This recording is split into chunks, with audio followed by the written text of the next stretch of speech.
Ito po bale ang sitwasyon dito sa bandang Laguna mga kaibigan. Talagang magdamagan po na bumuhos ang napakalakas na ulan mga kaibigan at akala namin ay titila na ngayong araw pero tuloy pa rin po. At ayon po sa pag-asa yan ay dala ng habagat mga kaibigan. Kaya naman yung nasa mababang lugar ng mga kababayan po natin ay napipilitang lumikas mga kabalita.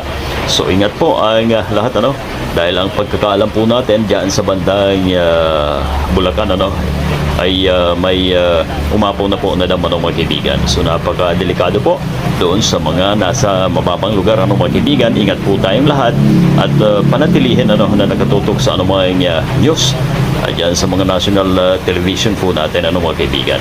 Ayan, grabe pa rin po. At mag-alas 5 na po ng hapon ngayon, hindi pa rin tumitigil mga kaibigan. Titigil siguro mga ilang minuto, oras lamang po mga kaibigan at babanat na naman po. Ingat ang lahat mga kaibigan.